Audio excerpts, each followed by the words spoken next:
everybody, welcome back to the channel. My name is Hattie with GoDominicanLife.com. And I'm Barry Naipaul, also with GoDominicanLife.com, my boss.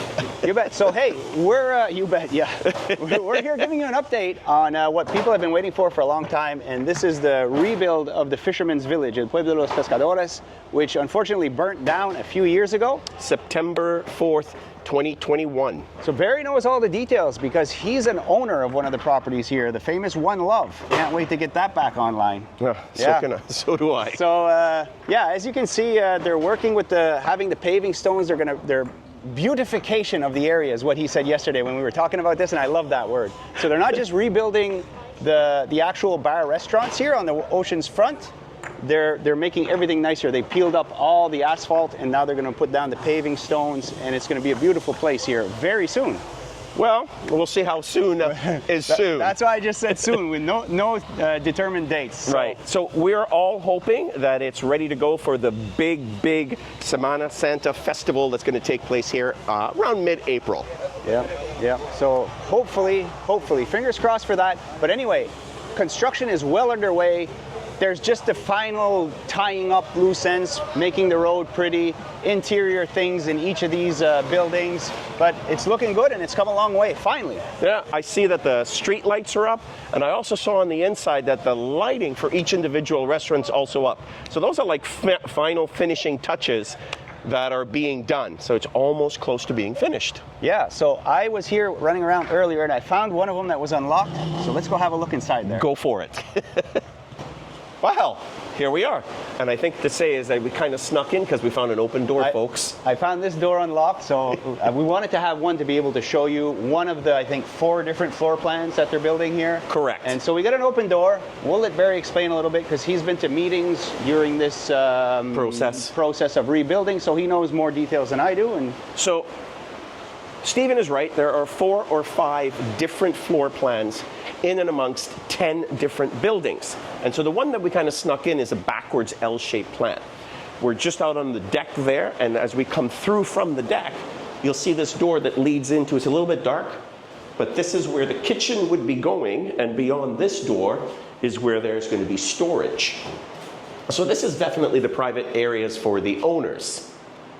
As we go back out, let's just close the door.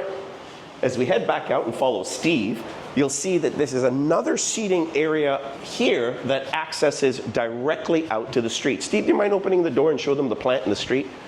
Right now, you'll see that the street is dirt, but those folks that were paving, all those paver stones are going to come all the way down to here, past the entire Pescadores. Yeah, and we're back outside. So as I was saying, there are 10 buildings here with about 4 to 5 different floor plans. And right now, the owners are still waiting to see which building would be assigned to them. More or less, they're probably going to get a location back close to what they had before. I'm hoping the same for me. But until the Ministry of Tourism actually calls a meeting and says, hey, here you go, here's your contract, here's your building, we won't know until that takes place. But it's really nice to see that this construction is moving this fast at this stage. Yeah, coming nice now. So there's 2, I saw one of them. There's 2 stairways down to the beach. Let's show you one of those now. Okay. So Steve, one of the public entrances to the beach between the buildings. And Lucian, you can have a shot of this later. It looks like it's going to be finished very nicely once it gets done. And there's another one down on the other end as well. Take her away, Barry. So, as you were saying, so in and amongst these 10 buildings are 2 major staircases that go down between the buildings out to the beach. And the reason for that, each individual business is raised about 1 meter to 1.5 meters, say 5 feet, above the sand, and that is when the ocean tide comes in at high tide, the water doesn't come right into the restaurants. And even though it shows that it's really nice wood louvered paneling, if you can look through that, you'll see there's about 18 inches of concrete for stability on the pilings as well. So they've built it really well. Let's touch on the piling. So before any of this started, they had machines here with a huge auger drill to show this right here, and I'll talk about that a little bit in detail. These here go down about 20 to 30 feet, no 32. exaggeration. It was 32 feet they went 32 down. feet, incredible. So that goes way down. It doesn't matter what the ocean does, this is not going to get swept away. So yeah, I'm glad you mentioned the pillars because they are there. Yeah. So as you can see, folks can easily go up to any business they want, order their pina colada, their Cuba Libre, or their Presidente beer, and just walk down here to the beach. Yeah, I know. Presidente is his favorite beer, by the way.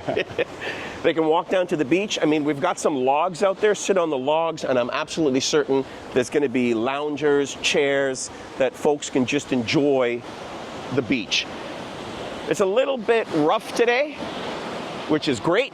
I mean, it's awesome for surfing, but usually these waters are very calm. Folks, you'll see the kids coming in, heading in, you know, where the water is a little bit very, very calm. But today, a little bit rough due to the weather. I can see some rain clouds coming in, and it is low tide right now. Yeah, so we got lots of beach here. Yeah, I'm enjoying this. I'm liking the buildings. Hey, so to wrap this whole thing up about this entire remodification, rebuild, whatever you want to call it, the Fisherman's Village, beyond that, they're remaking this walkway and then a bridge that crosses the river to get where we were right there. That's the first one in the Fisherman's Village. And this is like this, I'm looking at another 15 restaurants right here in this direction. In front of me right here is Etno. On the other side with the Fisherman's Village, Mosquito, One Love, of course, which is the best one in the Fisherman's Village. But this is the hub of restaurants, of entertainment, nightlife. Everything is here. And so they're connecting. They're not just making the Fisherman's Village new, they're making the entire bridge and the walkway that connects both areas to keep it all together. You can say it's the physical embodiment of connecting the heart of the city. That's the fancy way. Yes, this really is going to be the heart of the city, from the 14 or 15 restaurants just in front of us, all the way along this newly constructed boardwalk to be, crossing the river, which is very picturesque, lots of photos, into the Fisherman's Village, where, of course, my bar, One Love, will be. But there's also the boat hotel with the paneria, sushi, and it's the heart of restaurant and bars and nightclubs. But all within, what, 3 minutes from the furthest end there to there? 3-minute walk. Correct. Now you're going to have everything in touch, within. Makes you feel like you're in Bourbon Street in New Orleans. Super easy, super convenient. Everything's going to be brand new. So just like us, I'm sure you can't wait to see it when it's completely done. So, hope to see you soon. We'll see you soon for sure. You need to see it. We all can't wait. Don't forget, folks, please subscribe, like, hit that notification bell. More than happy to help you. And share with your friends who haven't had the privilege of visiting Las Terrenas yet. There you go. Thanks for spending the time with us today. Adios. Bye for now.